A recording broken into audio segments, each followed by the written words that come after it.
Hello guys, we are back with our next lecture. In this lecture, let us go through TCP header guys. So in our previous lectures, like around in our previous unit, I think so, we discussed about IP header, right? Yes. So in this unit, we'll be discussing about TCP header, which is almost similar to IP header. You can say because most of the things are common, guys. Okay. And after this topic, we'll be discussing about UDP header also. Guys, UDP header is really simple. So don't worry, we'll be clear with all these three headers by the end of this unit. We already discussed about this and we are clear about it, right? Yes. So if you didn't watch the IP header, please watch it, guys, because these topics are really important, guys. Whenever they in any kind of competitive exam also, they'll be giving the values inside them and they'll be asking you to what is the status and what are this, what is that, like that, right? Yes. So basically the TCP header is also a size of a minimum of 20 bytes, guys, to 60 bytes. So remember that 20 bytes to 60 bytes. Okay. So the parts, let us go through them, guys. So I'll be just saying you the words now and then we will be discussing about each and everything in detail. Okay. So the first part is nothing but source port, guys. So basically when you are sending the data, you will be the source, guys. So your port number will be stored here. So it is 16 bits means the possibilities are 65,000 something, right? So 65,500 and something. Yes, 65,537 possibilities are there, among which 1024, I discussed about it, right? Sorry. Okay, 1024 ports are already occupied, guys, like they are reserved, you can say, and the rest of the port numbers can be used by our source. Similarly, destination is also having a particular port number. Destination is nothing but to whom you are sending. Okay, similarly, we discussed while we are learning about establishing connections, right? So we discussed about two main things, that is nothing but sequence number and acknowledgement number. So sequence number is the number that you are sending now. Acknowledgement number you will be sending for the next data, guys. So if you send sequence number for X, you are expecting acknowledgement of Y, guys, because he is asking for Y indirectly. Okay, guys, we'll be discussing about them, don't worry. Header length will be specifying the header length and this is reserved bit, and these are some kind of, you can say that, flags, guys. After that we are having window size, checksum, urgent pointer, options, data, that's it. Okay, guys, we'll be discussing each and everything in detail, don't worry. Okay, first thing is nothing but source port and destination port, each are of a 16 bits, right? So let me zoom out it first. Okay, so it defines source port of the application process on sending device. So basically who is sending, that address is called as source port, right? Similarly, destination port, it identifies the destination port of the application process on the receiver device. So basically this is nothing but who is receiving the data. It is also of 16 bits. So if you just decode it into bits, it will be 0 to 65535 number of like operations, like 0 0 1 1 0. So if you take 2 bits, that is nothing but 2, right? So we are having 4 combinations. So if you write in terms of those combinations, it can end up from 0 to 65,535. So we already discussed that it can be 1024. The first initial 1024 ports are already predefined and occupied. So if you want some examples for that, we discussed about them. 21 for FTP, 25 for SMTP, 80 for HTTP, 110 for POP3, like that. We discussed a few examples, guys. If you want, you can note them down also. Okay, so basically until 1024, those all are reserved by some kind of predefined protocols or pre-written protocols. So now these are the port numbers which are free for use. So 1024 to 65535. Okay, so now we are done with the first layer. The second layer is completely of 32 bits and it is occupied completely by the sequence number. So we discussed about sequence number, right? So sequence number of data bytes of a segment in the session. So basically it will be showing you the sequence number, like from where to where you are going, like that. So if you recall, in our example also we discussed about it. Okay, similarly acknowledgement. So acknowledgement will be in this way, guys. Okay, so if you are a bit confused, like sequence number, if there is a packet and if it starts with 1000 and if it ends with 1050, you might be having it out that, okay, now what sequence number will it send?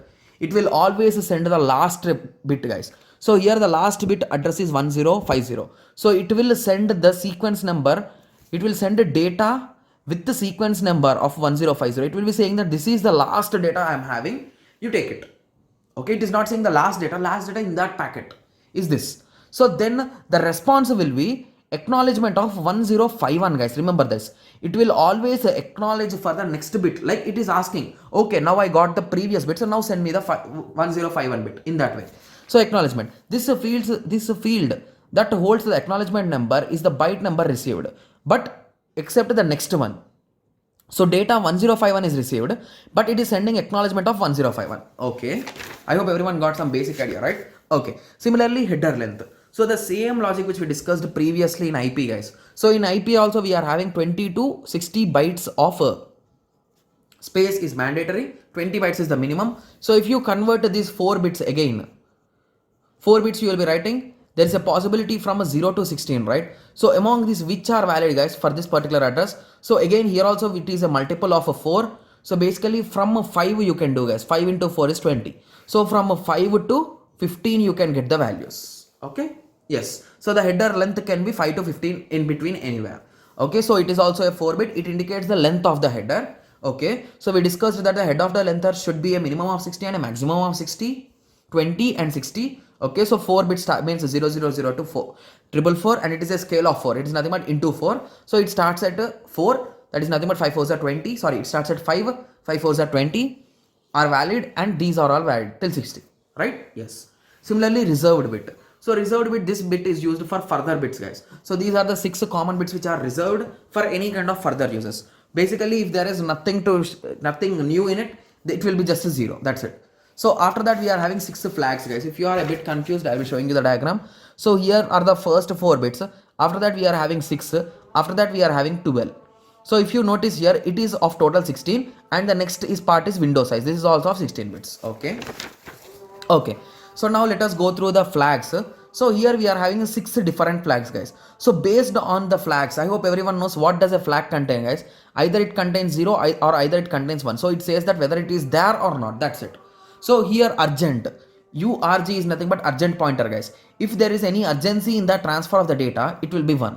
Similarly, acknowledgement. If there is acknowledgement, so instead of going and checking in this acknowledgement part, it will be better if you showcase it here, right? So that is the reason why here acknowledgement will be 1 if there is an acknowledgement. Similarly, PSH, that is nothing but request for push. If it is requesting to push any data, it will be keeping it 1.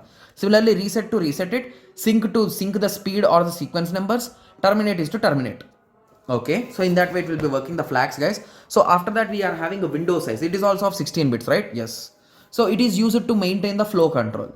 It will show how many receivers are willing to accept.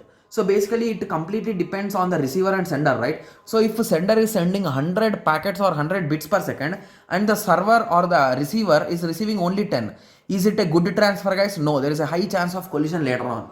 There will be a huge traffic here. It will be just occupied with 90 bits extra every time. So that is the reason why there should be a communication, like a common communication between them. So to showcase that, we'll be using the window size. So basically window size, you can say that to control the flow, we'll be using it. Okay. Similarly, checksum. So I hope once you hear the checksum, you'll be saying that error detection, right? Yes, that's true. So it is also of 16 bits. Again, this is of a different layer, guys. So we came down, this is checksum and urgent pointer.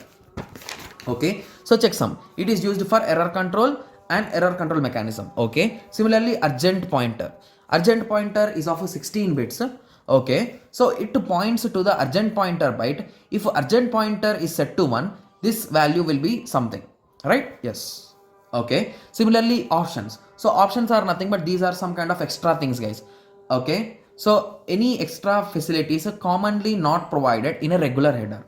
Padding is used to cover it's not filled. So basically assume that you created the TCP header, right? But the TCP header minimum is 20. Assume that 20 is not filled, only 16 is filled, and you don't want to insert any new data. So here you can, in this optional field, you can fill some empty data to fill this 4 bits of extra space.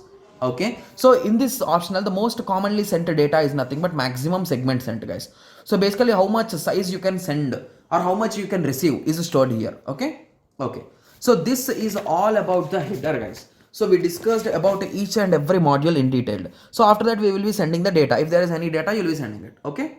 Okay. So this is all about header, guys. Remember, the only thing is it is of 32-bit length and it occupies 20 to 60 bytes in between anywhere. Okay. So I hope everyone got a clear idea on TCP header. So in the next lecture, we will be going through how connection is established, how transfer is how the data is transferred, and how that connection is terminated. In the next lecture we'll be discussing about TCP, how it is done. Okay, so let us meet in the next lecture. Thank you. Thanks for watching.